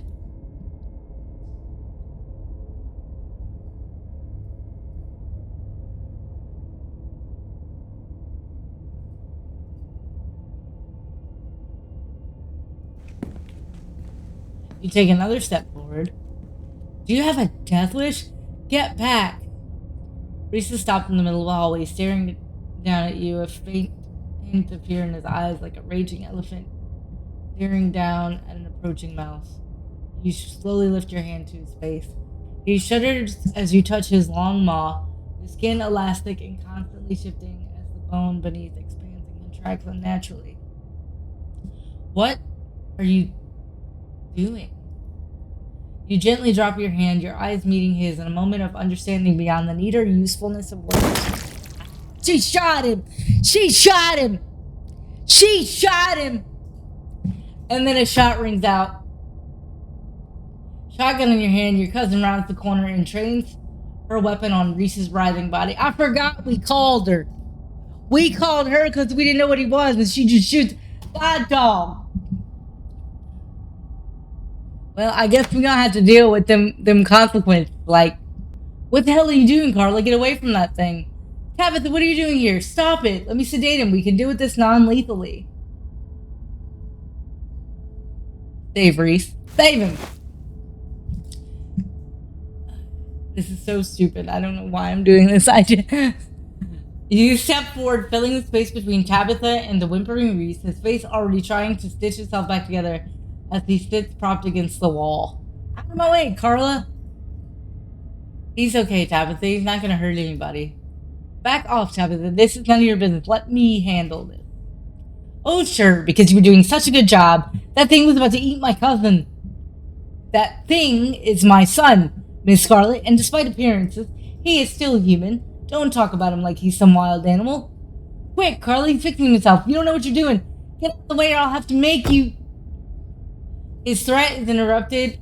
Her threat is interrupted as Reese scrambles past you, knocking Tabitha's gun to the side and stumbling down the hall towards the entrance to the clinic and the freedom beyond. What in the ever-loving... He pauses for a second, staring longingly back at you from his almost unruined face. And then he's gone, his creations leaving with their maker. Shit! The three of you charge down the hall after him. But he's long gone, the door to the clinic hanging open, the night beyond seemingly empty. Great job, Carla. You've set a monster free on the populace. If you just gotten me the tranquilizers, this would have all been over by now.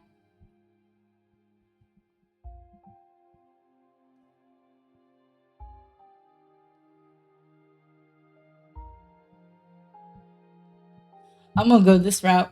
I didn't expect that at all. I didn't expect to do a romantic thing with the creature. It's a bad choice. It's a very bad choice. It can end well. But both of you are wrong. Reese is beautiful and unique. The world is better with him in it than with him dead or locked away. Better in what way? He's just gonna go around eating people. I don't know. Maybe Carla was right to protect him. Maybe I've been contributing to all this. The two of you should leave. He's left behind quite a mess for me to clean up, and I need some time with my thoughts. Not a word of this to anyone, or there will be hell to pay. Tabitha grumbles. Come on, Carla, let's go. The two of you make your way to the bottom of the hill where Tabitha's car is parked among the sleepy houses of Scarlet Hollow's residential street. She places her gun in the trunk and turns to face you. You're alone right now. Stella's still missing? I tried calling her a couple of times, but I kept getting her stupid voicemail. Yeah. The two of you are interrupted by the jingling of dog tags. Is that, Gretchen? Yeah! Oh, Lord. I gotta go back to the... Gretchen appears at the edge of the road, running as fast as her geriatric pug legs can carry her. Gretchen seems distressed. She whines as she stares up at you from the ground, eyes desperate, anxiously jumping back and forth and darting away when you try to lean down to her. Gretchen? But where's Stella? What's that girl? Stella stuck in the well? Don't joke right now. What the hell is wrong with you? You and Tabitha follow Gretchen into the woods. God, I hope she's not leading us to a body. Gretchen nervously runs ahead of you and Tabitha, looking back to make sure you're still there as she leads you into the dark woods. Before long, the trees thin and you find yourself on a steep hill by a two-lane road lined on one side by sheer rock. There, sitting on a log, staring mournfully at the asphalt, is Stella. You watch her from the underbrush. Great, she's alive. Let's go.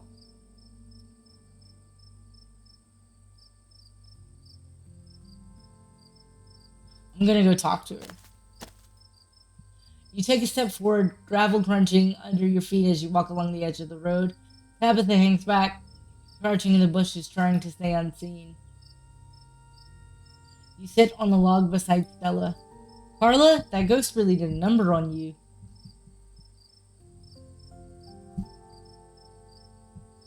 Why haven't you been answering your phone? Have you been trying to call me? There must not be reception out here. You get pretty bad coverage as soon as you leave town limits. Please just talk to me, I'm begging you. It doesn't matter, there's nothing to talk about. I think I just need to go home. Come on, let's just get back to town.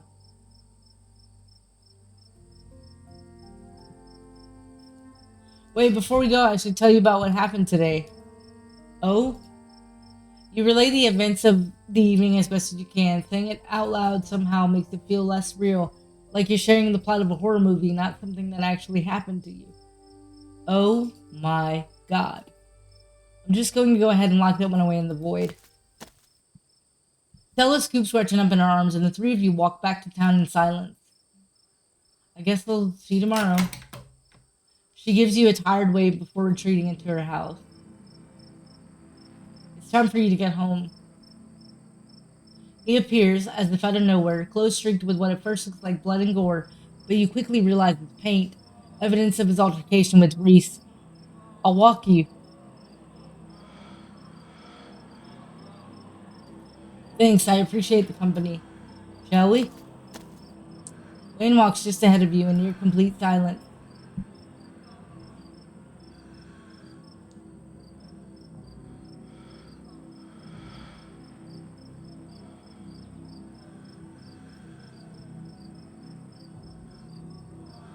Did you know Reese was like that?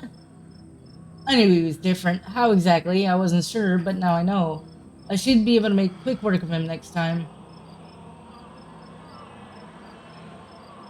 But I like him. You shouldn't have gotten attached. I don't suspect he's long for this world. Even if I don't put him out of his misery, someone else will. Eventually.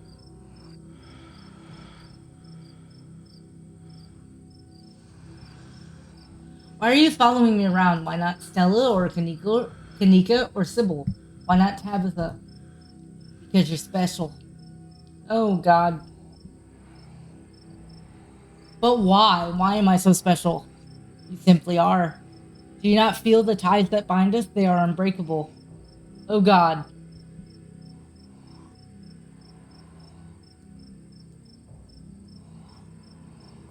Thanks for looking out for me tonight. Anytime you find yourself in danger, I'll be there for you. I will always be there for you. Who the heck are you? I just know that you're Wayne. No one else has said anything else about your character.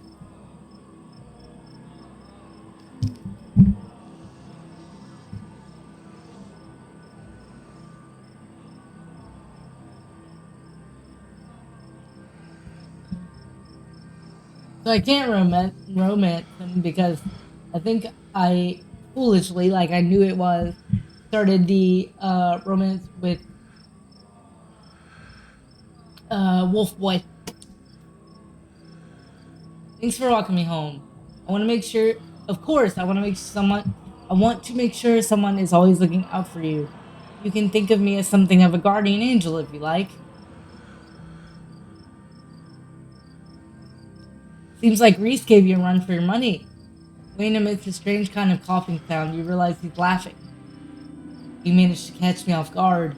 Those constructs of his were an interesting little trick, but that's all they were. He won't be so lucky next time. I thought you might have done something bad to Stella. I didn't have to. She didn't have it in her to stand by your side. Remember that. She won't be there if you need her. I thought you wanted me to stay at the estate. Aren't you going to lecture me? You are free to make your own decisions, and those decisions have been made. I know that something pulls at you, and now that it's started, I know that you cannot stop until your task is finished. I'll keep you safe while you do what you must. You continue in silence back to the estate. I'm sure we'll see each other tomorrow. You should try to spend some time in that old building before you head to town. Tabitha won't be around, too busy at the mines. Forbidden places won't be forbidden without her there to stop you, and you might be surprised at what you find. Until then, sleep well. He disappears into the underbrush. Go home. Alright, we're going home after this night. The estate feels empty when howling through its abandoned halls, the very foundations cracking beneath you. Your cousin must have already gone to bed. Exhausted beyond belief, you stumble into your room and collapse on the bed. The damp smell of the mattress is starting to become almost welcoming, a sign that the now daily horrors of Scarlet Hollow are finally behind you, at least until the sun inevitably rises once again. You close your eyes, your exhausted body succumbing to sleep almost immediately. As you drift off, you think of Reese out in the woods somewhere, truly free for the first time in his life, and then you think of nothing. This is the end of episode 4. Episode 5 will release later this year. So I'm pretty sure that's going to be sometime in 2026. It says later this year, so I have a feeling it could be around like Christmas or New Year's. Follow us on social media, which they are on. Obviously, they put the game on Steam. They are on Blue Sky and they are on Discord. We've unlocked hardcore mode. I don't know what that means. Hardcore mode allows you to select 3 traits at character creation, but you'll no longer be able to use your traits to avoid the consequences of major decisions. This penalty only applies to hardcore runs. Have fun if you dare. If you'd like to continue with this world state in episode 5, please save your game now. Okay, so I do want to save the game, obviously. It's going to be on page 2. And, see, they're saying, play Slay the Princess.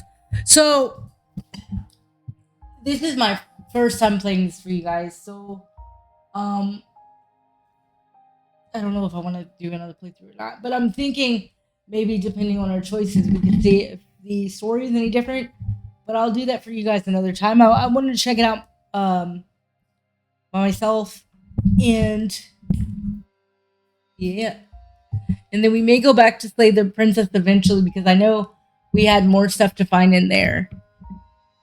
And this has been Scarlet Hollow, the visual novel, the scary visual novel. I would say that's okay. I'm used to more like, I don't know, meaty visual novels, but this is very well done and I think it was worth the money. I do. But I enjoyed Slay the Princess better. I did. Probably because I like the main character because she's pretty. You know me. But these are all of the alpha testers. And yeah.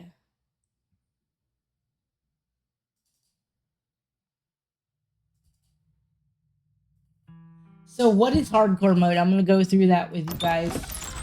Second. Every trait in Scarlet Hollow provides an opportunity to avoid what the hell. Okay, so our name's Carla. Oop. I always mistakenly spell my name like that. I live in the city of... Since we did Venus for the first run, it's not impact gameplay, so cheater. So there's 3 now.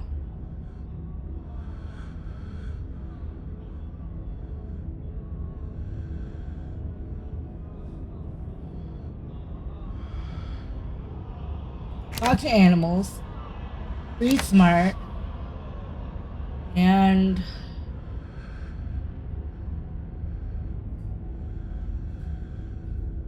hot. I think I only picked 2 last time. This is the guy that is like really crazy. He starts to tell us all these weird things. Right, so I'm gonna feign an illness so I don't have to talk to him. That's alright, I'm pretty sure I've already had whatever we've got. I'm sick all the time. Gotta keep my immune system on his toes, right? This is why I didn't want to talk to you. So, this girl comes up to us, swinging a purse, yelling about how she was gonna call the cops or whatever. It was hilarious.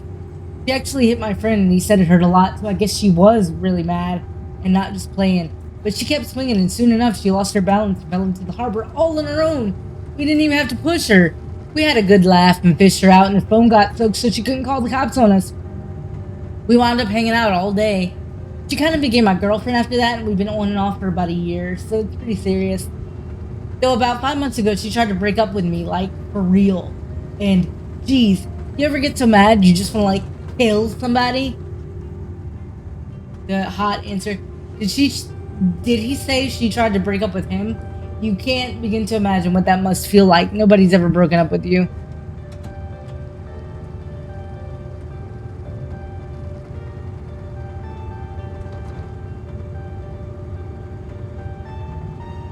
Stop trying to get a rise out of me. Stop what? Whatever it is you think you're doing right now, you know what I'm talking about. This whole corner a stranger on the bus and try to make them uncomfortable? Act, I'm not playing along. Ah, alright. Maybe I never really wanted to kill her, even if I threatened it a little bit. Anyway, she's giving birth to our son right now, so I'm trying to get up to Virginia to be there for her. But I don't know if I'm like into that stuff, so I might just wind up on a bus to New York or something instead. I've always wanted to go there.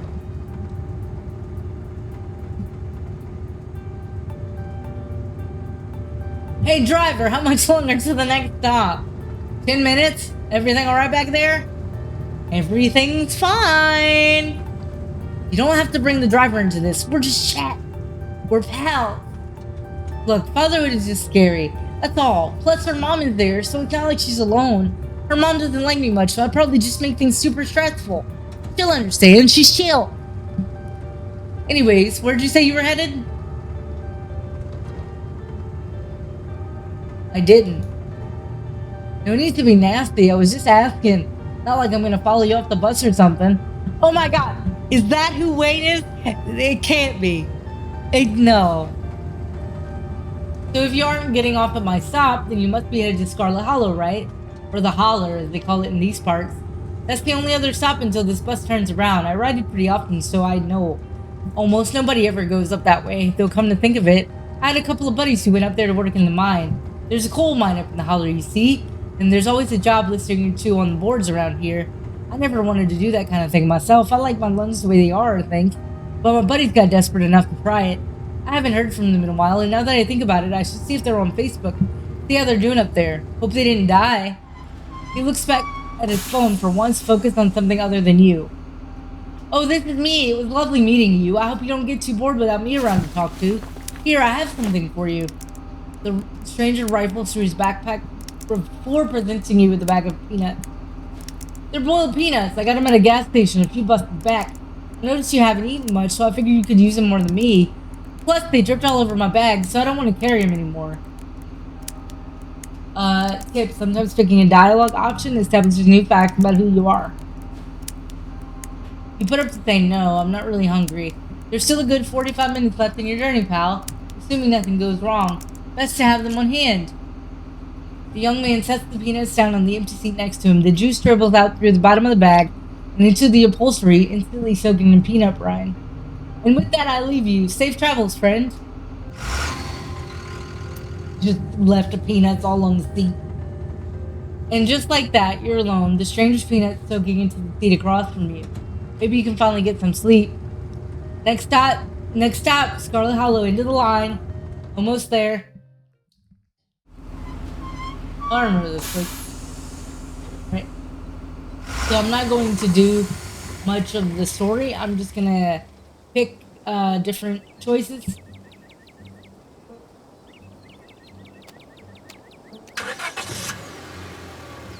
This is 3 things though. I'm going to go ahead and I'll end the stream because I don't want any spoilers, and I'm not gonna play all 4 episodes on stream just to pick different choices. I'll do that at my own time, but thank you guys again so much for watching. The first 4 episodes will be on YouTube. You'll know when they are. Now that I've figured it out, now that I've actually found the videos and realized they were on a second drive, it should be easier to upload now. Unless further noted. I'll be looking into getting a Blue Sky. I think I already have it, but most social media things I get banned on, and I'm not even doing anything wrong. So I don't know. I don't know what's going on with that. I'll see if I have Blue Sky and get on X and all the other crap, because I don't like social media. I just talk to you guys, but just to keep everybody in the loop, I guess I'll start making some social media. But for example, had an Instagram ad, and now I'm just locked out of it. I don't, and I don't even take pictures of myself on here. But I was thinking I could do Instagram and then send you guys pictures of me playing games. I don't know. It was gonna be cool. But whenever I do get my social media up and running and the videos I have 4 from this game, you guys will know when I am live, and